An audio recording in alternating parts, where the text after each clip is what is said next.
IIT ISM Dhanbad से सटे अंधा मोड़ के समीप चल रहे निर्माण कार्य के लिए मजदूरों के अस्थायी निवास हेतु कॉलोनी बनाए जाने पर स्थानीय निवासियों में भारी आक्रोश देखा जा रहा है। स्थानीय लोगों का आरोप है कि संस्थान ने परिसर के बाहर मजदूरों के लिए अस्थायी कॉलोनी का निर्माण कार्य शुरू कर दिया है, जिससे भविष्य में उन्हें कई तरह की परेशानियों का सामना करना पड़ सकता है।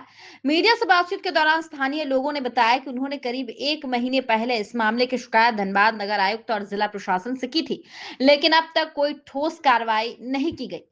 हम संस्थान के खिलाफ नहीं, लेकिन इस तरह के फैसले से आसपास के वातावरण पर असर पड़ेगा।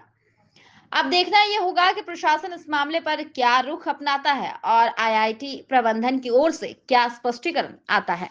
हम लोग का आइसम बाईपास रोड में धैया कुम्हार टोला दुमदुमा बस्ती हल्दरपाड़ा के लोग हम लोग गांव घर के लोग रहते हैं। यहाँ पे अवैध कॉलोनी बसा करके आइसम के कॉन्ट्रैक्टर के द्वारा 500-600 लोगों को रखने की व्यवस्था की जा रही है। हम लोगों ने उन लोगों को मना किया, साथ में प्रशासन के यहाँ भी आवेदन दे करके आवेदन दिया कि इस तरह का अवैध कॉलोनी नहीं बसाया जाए। इससे हम लोग का गांव का विधि व्यवस्था, पेयजल व्यवस्था, गंदगी और तरह का चीज़ का समस्या उत्पन्न होगा और इस पर रोक लगाया जाए।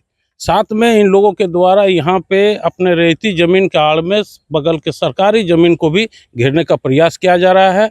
हम लोग विगत 18/3/2025 को आवेदन दिए हैं, लेकिन अभी तक सरकार के द्वारा, प्रशासन के द्वारा कोई कार्रवाई नहीं किया गया है, न रोका जा रहा, न किसी तरह का संज्ञान नहीं जा रहा। जब आपने एप्लीकेशन दिया था तो कोई आश्वासन मिला था? आश्वासन नगर आयुक्त महोदय ने मुझे आश्वासन दिया था कि हाँ, हम इसमें समुचित कार्रवाई करेंगे। मैंने उपायुक्त महोदया से भी भेंट किया तो उन्होंने भी कही थी कि इस पर कार्रवाई करेंगे। थाना में आवेदन दिया था तो ओडी अफसर ने भी कहा था कि कार्रवाई करेंगे, लेकिन कोई कार्रवाई अभी तक नहीं हुई। क्या लग रहा है कितना उचित है ये आईएसएम प्रबंधन के द्वारा? ये आईएसएम प्रबंधन के द्वारा सरासर गलत कार्य है। आईएसएम के अंदर में बिल्डिंग कंस्ट्रक्शन का काम होगा, वहाँ के संवेदक काम करेंगे, वही लेबर मजदूर उनके अधीन ही रहे, जहाँ काम होगा वहीं पे रहे, उसकी सुरक्षा की जिम्मा उनको है। जमीन का कंस्ट्रक्शन में कोई बाधा नहीं है। अगर वो बिल्डिंग बनाता है, बिल्डिंग बना के रखे और लिखित दे कि ये लेबर जो रहेगा, कुछ भी ये होता है हादसा, उसका जिम्मेदार हम लेते हैं। ये लैंडलॉर्ड का लिखित देना होगा, तभी ये बाध्य होगा। ये अनऑथराइज कॉलोनी हम लोग ऐसे एक्सेप्ट नहीं करेंगे। किस चीज का भय है आप लोगों को? यहाँ छेड़खानी, दारू पिएगा, यहाँ पर मॉर्निंग वॉक इवनिंग वॉक होता है, लेडीज लोग मोहल्ला का करती है, रोड में हमेशा आता जाता आदमी छिनता ही होगा, कुछ भी हो सकता है। ये तो रैयती जमीन है। बाकी आप जो प्लॉट देख रहे हो वहाँ पे वो सरकारी जमीन है, जहाँ पे कंस्ट्रक्शन हो रहा है उसी को रोकने के लिए हम लोग आज यहाँ पे सबको इकट्ठा हुए हैं। साथ ही आप पेपर भी देख रहे हैं कि धनबाद में डीसी हो, एसपी हो, थाना प्रभारी हो, सभी को हम लोग पेपर भी दिए हैं। उसके बावजूद भी यहाँ पे कंस्ट्रक्शन का काम चल रहा है। अगर ये यहाँ पर कंस्ट्रक्शन होगा तो कहीं ना कहीं हमारे गाँव वाले के लिए सेफ्टी, सुरक्षा के लिए भी खतरा है।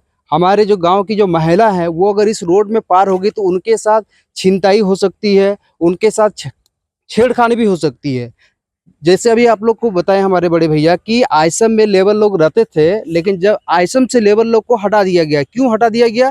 क्योंकि आइसम में छिनताई हो रही थी, छेड़खानी हो रही थी, झगड़ा हो रहा था, जिस कारण उसको हटा के आज हमारे ग्रामीण क्षेत्र में यहाँ पे बनाया जा रहा है। तो अगर यहाँ यदि आइसम में ऐसा समस्या हुई है तो जाहिर सी बात है कि हमारे माँ बहन के साथ भी ये समस्या हो सकती है। तो हम लोग किसी भी हाल में यहाँ पे ये कंस्ट्रक्शन होने नहीं देंगे।